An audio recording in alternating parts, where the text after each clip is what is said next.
Hey there, it is a beautiful day here in North Carolina, and I feel like the summer heat has finally broken now that we're after Labor Day. But in my opinion, it doesn't really cool off around here till around Halloween or so. But the days are getting shorter, and it is a beautiful day. So perfect time to come out and test the kit lens for the R7, which is the RF 18-150 f3.5 to 5.6 variable aperture compact zoom lens. And I know a lot of people have a lot of opinions about kit lenses, but there's a time and place for them. And what I want to do in this video is just see how good this lens is and how well it performs. So let's just jump right into it. Let's look at the image quality at a variety of focal lengths.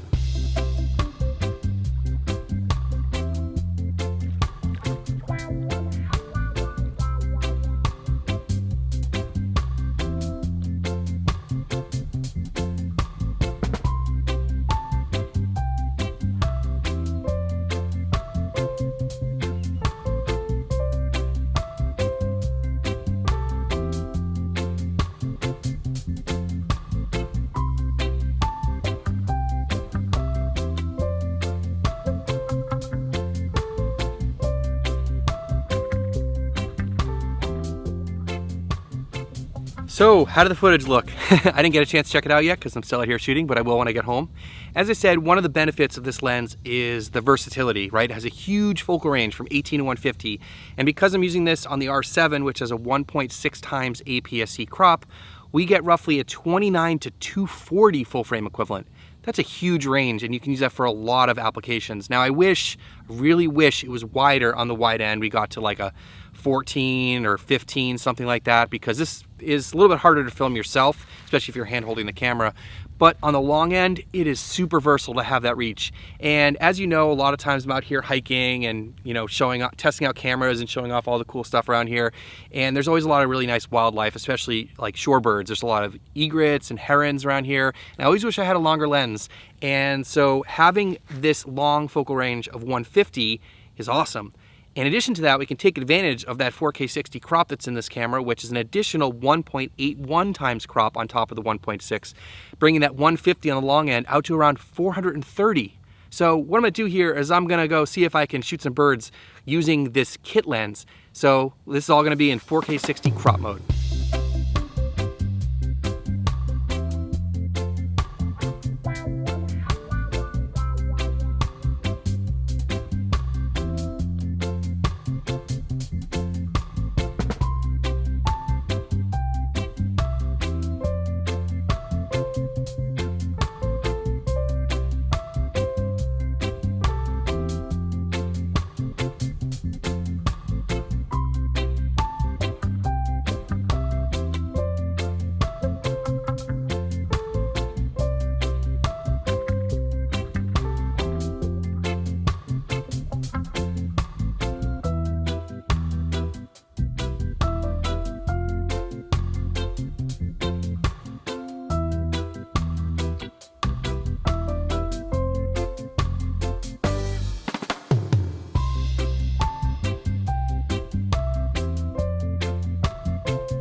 Well, that was super cool, and that great blue heron was like right above me in a tree. I kept on seeing him fly around and heard him and was walking out a little bit, and I looked up and he was right there, so that was super cool. So it was all shot, as I said, in the 4K 60 crop mode, and I was using the IBIS and electronic stabilization, not the enhanced, but the standard one inside the camera. So I didn't even have that on a tripod or anything, but it just goes to show you that you have a lot of versatility with this lens. Now, I am not a birder. I'm just really fascinated with this stuff, and I'm starting to get more interested, and you know, I think I'm going to start to incorporate some longer telephoto lenses and stuff like that into my test reviews and vlogs, and hopefully capture some of the wildlife that's in my area. So look forward to that coming up. A couple things we also need to check with this lens, of course, is stabilization and autofocus. So there are a few options for stabilization, and I want to go through and show you what those look like. So first of all, this is no stabilization. I'm at 18 millimeters, which yeah, is very tight for hand holding a camera for vlogging with the 1.6 times crop. So there's a couple options. You can turn the IBIS on in the camera, which also turns the lens stabilization on, because this lens does have IS, but there's no switch on the lens. So you can have IBIS and the lens stabilization, not one or the other. You have to have either both on or both off. And there's also electronic stabilization. So let me show you what that looks like. This is no stabilization.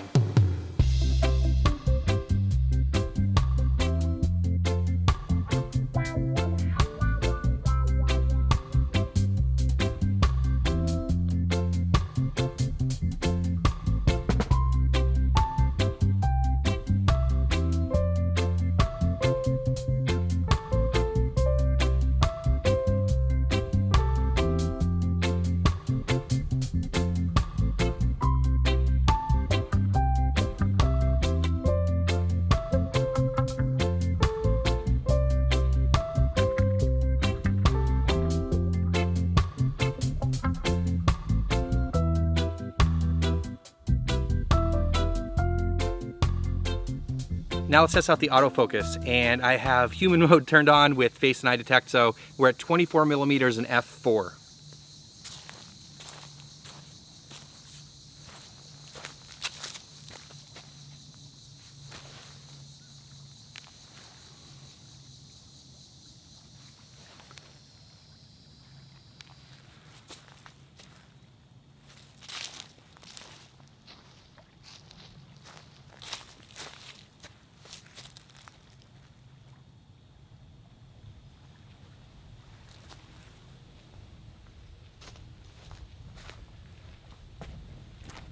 All right, so I think that kind of wraps up my testing here at the lake. I'm gonna go home and then we'll take a look at the footage.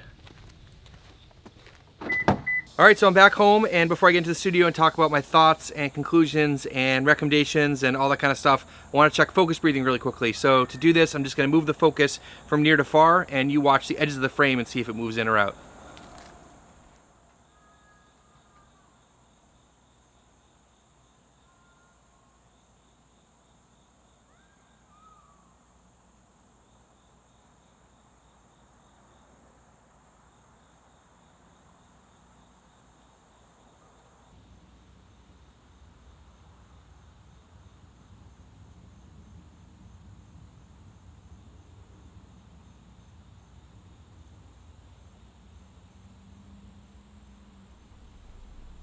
So I would say the focus breathing is pretty well controlled on this lens. I was really happy with its performance. Now, before we get on to some of the other stuff with this lens, I just want to take a second to say that this video is not sponsored, but it is made possible through all of your support for hitting that subscribe button down below and also checking out the affiliate link. So if you're looking to pick up an R7 or check out some of the other gear that I use on a regular basis, please go check out those affiliate links. They don't cost you anything extra and they really help me out. So if you've been getting value out of this video, I would also really appreciate hitting subscribe. Thank you so much.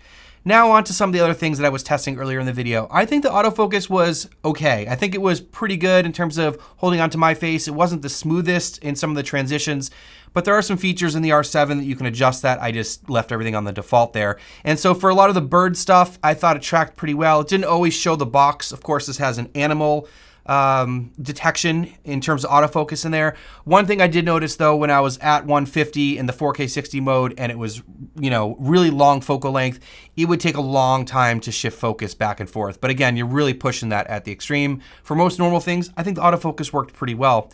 In terms of the stabilization, I've already been really impressed with the IBIS in the R7, and I've showed this in a few other videos, but I think in combination with the stabilization that's in this lens, I think it worked pretty well.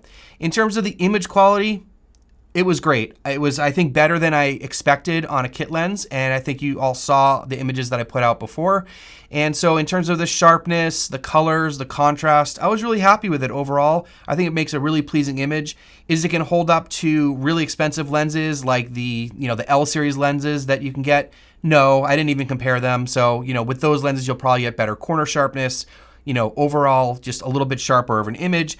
But I think for what this is, I was really happy with the image quality. Now onto the build quality and the physical characteristics of this lens. You know what? It's pretty much what you'd expect. It's an all plastic construction, and I think they did that mainly to save on cost and weight, but let me show you on the lens a little bit. So first of all, it's really interesting because there's only two crop sensor RF lenses. That's the RFS lenses. Those are for the crop sensors versus RF is full frame. Same thing on the EF mount is EFS for crop and EF for full frame. And it was really interesting when I saw these lenses come out because the lenses are so small, but it's still on the full frame RF mount. There's so, it looks kind of funny because the lens is smaller than the mount. But anyways, as I said, all plastic construction. On the back, we have a plastic lens mount as you'd expect. So nothing crazy there. On the front, we have a 55 millimeter filter thread. And I always say that you should buy the largest filters that you need. So I always buy 82 millimeter filter threads and then use step-up rings. So it's on the smaller side, but it's totally doable. There are no switches on this for manual focus, autofocus, or the stabilization. So it's all controlled with the camera. And the zoom throw is actually very nice. It's very smooth and it's not a huge throw. It actually works really well. It's really nice to use. It does extend quite a bit, but I think it's pretty nice. And then the other control ring on here you can use for the programmable control ring in the camera, or you can use it for manual focus.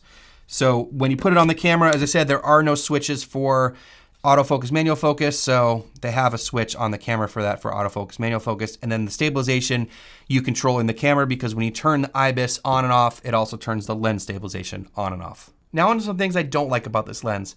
First of all, I wish it was wider. 18 millimeters on the wide end, when you put this on the 1.6 times APS-C crop sensor, gives you almost a 29 millimeter full frame equivalence. And for a lot of people, that's not gonna be wide enough. I think a lot of people are gonna be using this camera for YouTube, for content creation, for real estate, stuff like that. You're gonna want a wider focal length. So for a general purpose kit lens, I really wish it was wider. It's not gonna be the best lens in low light because it has a variable aperture of 3.5 to 6.3. 3.5 is not bad, but as soon as you zoom in, what's gonna happen is because it's a variable aperture lens, that maximum aperture is gonna start creeping up. Now, if you're on the longer focal lengths and you're shooting outside, what I generally do is leave it at the highest one at 6.3 so that when you zoom in and out, the exposure doesn't change. One thing I do want to point out about the focus on this is it can be a little touchy. It is focused by wire, which you'd expect on modern lenses, but there is one setting in here that I want to show you. So if you go under the autofocus menu here, down to the bottom, the RF lens, manual focus ring sensitivity, just make sure you have that linked to rotation degree and not rotation speed. If you have that on rotation speed, as you turn it faster, it moves faster. So it's a nightmare. You want to have more of a linear throw. Now, another thing about this lens, which is really weird, is it actually makes a little bit of noise. And I know lenses often make noise when they focus, especially Canon lenses, but this lens just makes noise when it's on. And I noticed this because I was gonna use this as an overhead camera, and which I have over here. It's right next to my microphone, so I need it to be silent. Now, I turned the autofocus off and I turned the stabilization off, and there's just this high-pitched sound. Let me hold it up to the microphone. Hopefully you can hear that. It's really subtle, but it's one of those things I was like, I'm really sensitive to high-pitched sound, so I heard it right away. Anyways, it's one of those weird things with this. When I put my RF 15 to 35 on here, I don't hear that noise. Now onto my overall thoughts about this lens. First of all, it's a low-stress lens. What do I mean by that? Well, it kind of does everything. It's compact, it's light, it's kind of fun to use because it has such a wide focal range. I don't have any other lenses that go from 18 to 150. That's pretty awesome. I think there's a good amount of value in this lens, so let's start talking about the price. If you bought this lens on its own, it's $500. Now, if you buy it with the R7, it's an extra $400. So the body alone is $1,500. If you buy it with this kit lens, it's $1,900. Now, why do I think there's a good value in that? Well, there's no real other options anyways. There's only 2 RFS lenses. You can use the more expensive RF lenses, but for the more inexpensive ones, they're gonna be prime lenses, like the 16, the 24, the 35, the 50. But in terms of zoom lenses, you don't really have any other options. Now, you can use EF lenses with the RF EF adapter, which I've talked about plenty of times on this channel. But I think once you start using RF lenses on an RF body, it's really hard to go back. It's just the way they work natively, the size. This camera is really compact and fun to use. And once you add an adapter and big lenses, it becomes a different thing. It's definitely doable, but with a lot of those EF lenses, the autofocus is gonna be louder. Some of the older lenses, the autofocus may be a little bit slower or less reliable. I've heard of some people having issues with some of the older lenses and the image stabilization not working properly with certain adapters and stuff. So anytime you can use a native lens, I definitely think that's great. And right now, this is kind of the only option for this. There's a very different lens in the 18 to 45, and that's a much cheaper lens too. So I think there's a great value in that. Now, I do want to take a moment to talk about the third-party options for the Canon RF mount. And if you don't know about this, I know a lot of people have been talking about this in the last few weeks, but Canon has patents on all their products, and they're now exercising the right to keep people from making RF autofocus lenses and adapters and stuff. So I found out about this a few weeks ago when I started noticing that my links for some of the Viltrox products that I was talking about, especially the speed booster, weren't working. I reached out to my Viltrox contact and they told me that Canon told them they can't make those products anymore. So I don't want to get too far into this. I'm sure you've heard a lot of people talk about it, but I think it's pretty unfortunate as a consumer of Canon products that we don't have other options and we don't have a lot of affordable options.